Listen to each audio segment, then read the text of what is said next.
Why does every notable director say this? If the machinery of it all seems too big and scary and overwhelming, it's great. You wake up in the morning and you do it anyway. It's because it's true. Filmmaking isn't easy, and good filmmaking is even less easy. But if you go out there and make a film, then you are a director, whether you like what you direct or not. While directing, you will get better. You can't help but learn along the way. But it's easy enough for everyone to tell you to grab a camera and direct. You gotta be serious about making a picture. But how do you even get to that point? Well, I'll tell you. I'll give you 6 easy steps to become the filmmaker of your dreams, alongside another YouTuber and independent filmmaker, Misfit Pond. Hey everybody, I'm the Misfit Pond. My actual name is Carlos Diaz. And yeah, I've had my channel for I think like 7 years now. Yeah, and also I don't want to call myself a filmmaker just yet. I don't feel like I've earned that title quite yet. Oh, that's too modest. Well, thank you. But I do consider myself an aspiring filmmaker. I've made like 6 short films, but really I only feel comfortable sharing like 3 or 4 of them at this point. Pretty much my last 3 or 4, those are the ones where like I feel proud enough to be like, hey, you know, if you want to watch it, here it is. Tip number 1, find your inspirations. If you love film and want to make them more than anything in the world, then the first step is to figure out what filmmakers you look up to. Who do you want to be? Whose films do you want to make? Stanley Kubrick is my favorite filmmaker of all time. Like, I know it's kind of a cliche pick, you know, but he is basically the filmmaker that made me realize how much I love the art of filmmaking, and also inspired me to, again, kind of make that sudden pivot into filmmaking. I guess going further back, David Lynch. The thing is with Lynch, some of his films and just his like sheer creative audacity does inspire me regardless. Eraserhead is a film that really inspired me just because of the fact that I feel like it was so effective and it was so genuinely unsettling, and it crafted such an odd, surreal, yet convincing world with an insanely low budget. And I just think that's kind of what filmmaking's all about right there. Tip number 2, study these filmmakers that you aspire to be like. If they have interviews online, then listen to them. If they have articles they've written, then read them. Watch their movies and study them frame by frame. And if they have filmmakers that they were inspired by, then watch their movies too.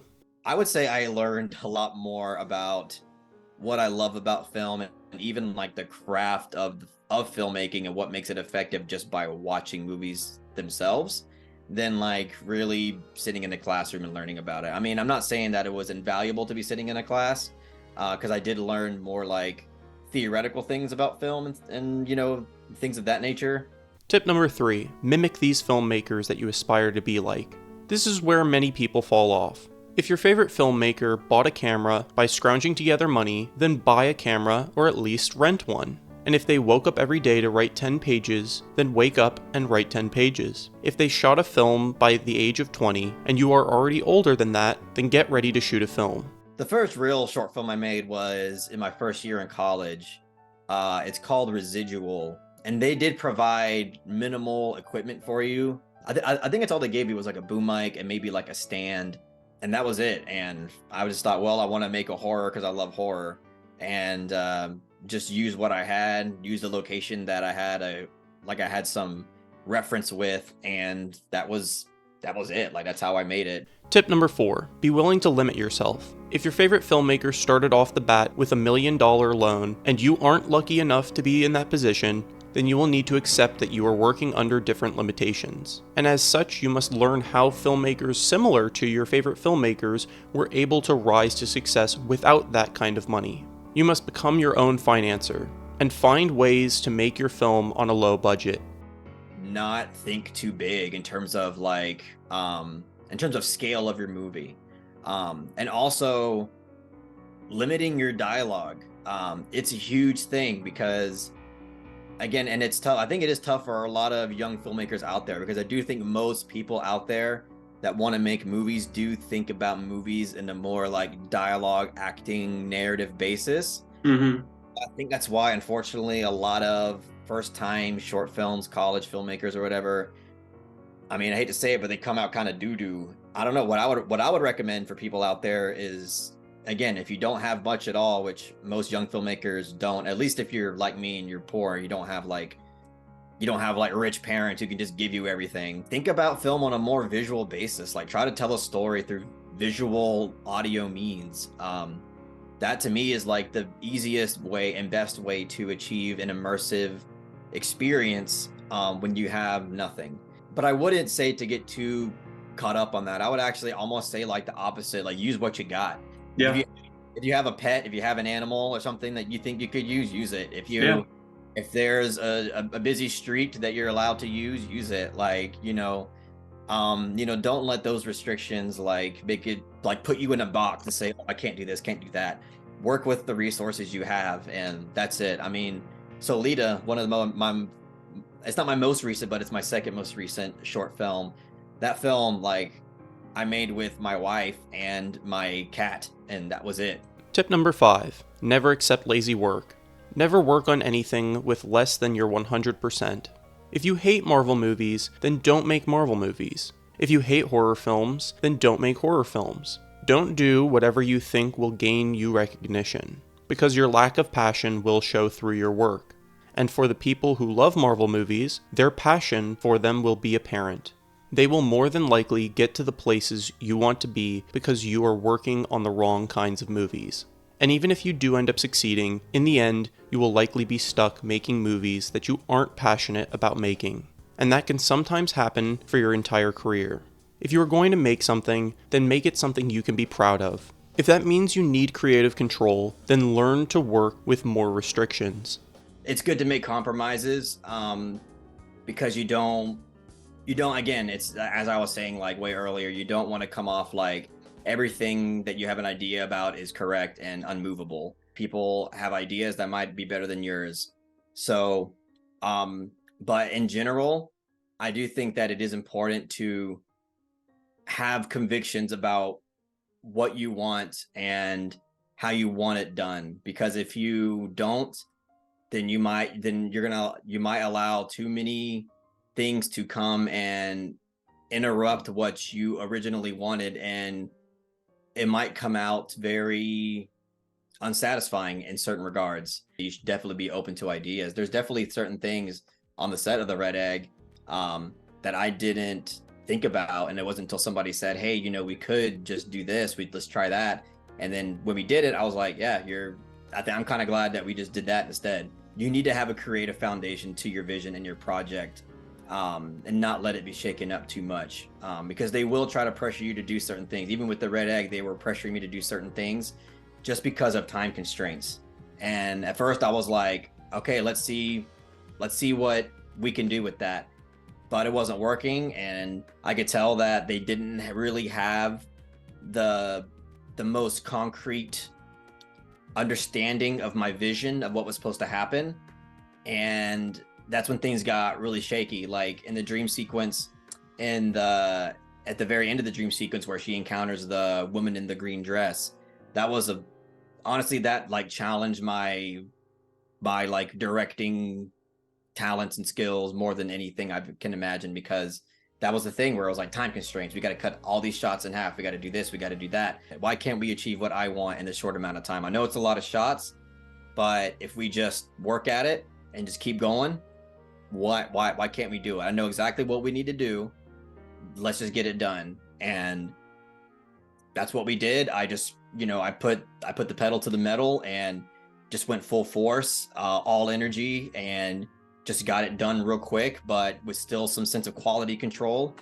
And it was, again, it kind of goes back to your idea of like creative control being important. If I didn't do that and I just let, the first AD and the DP just do what they wanted for time purposes, it would have not have turned out the way that it was, like, at all. And again, this isn't like a slight against them or anything. They're just trying to help, they're just make sure that I don't run over time for the studio, because it's important that you meet the time limit.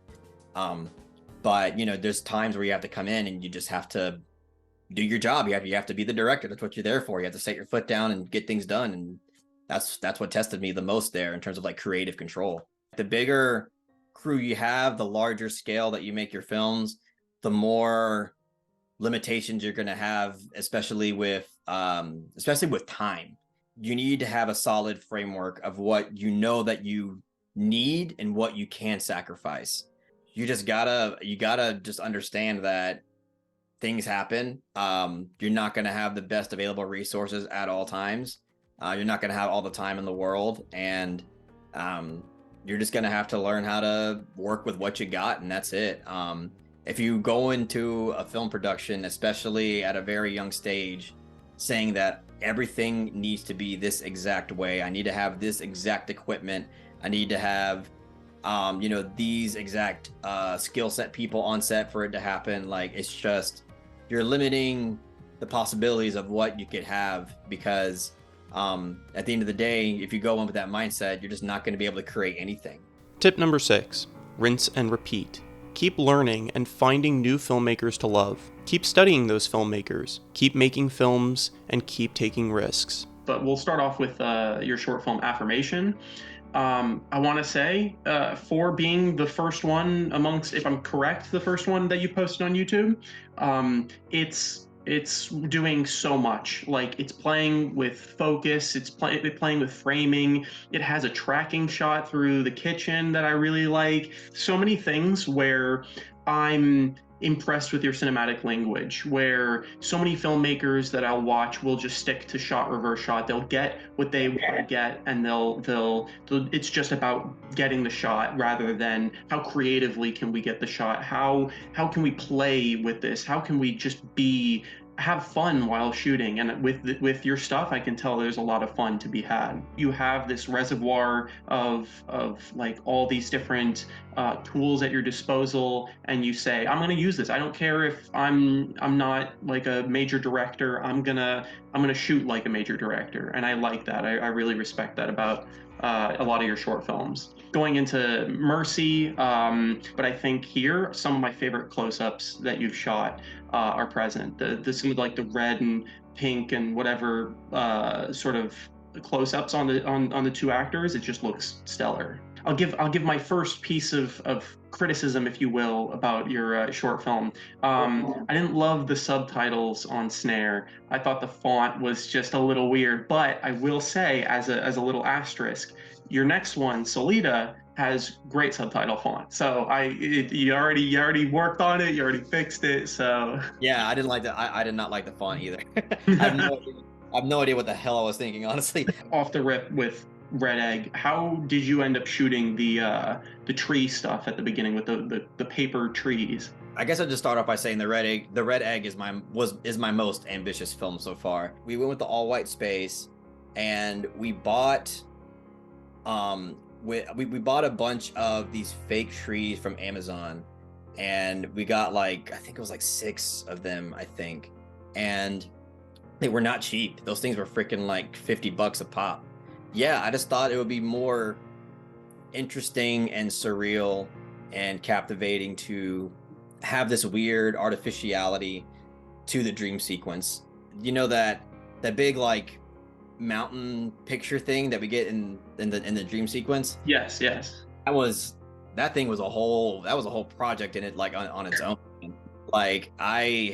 First of all, I had to find an adequate picture of a mountain that in terms of how it was in terms of how the picture was taken would work the best. There's a lot of pictures of mountains, but they weren't close up enough. They were too far away, and I didn't want it to be too far away because I wanted it to feel more, it was right there. So it would make more sense that she's reaching into it, kind of thing. And it was just hard to find the right picture. And if I did find the right picture, I couldn't find it in good resolution. Surely enough, on some random Italian website, I could buy a really 8K resolution of the picture, because if I don't get that, then the film won't work, because the whole point of the beginning is to kind of trick audiences into thinking that they're looking at on location mountain. It's one of those details where you're watching it and it's oh yeah, no, this is what they're doing, but you don't think about how much effort it goes into actually getting the shot. And just like how in Affirmation you have this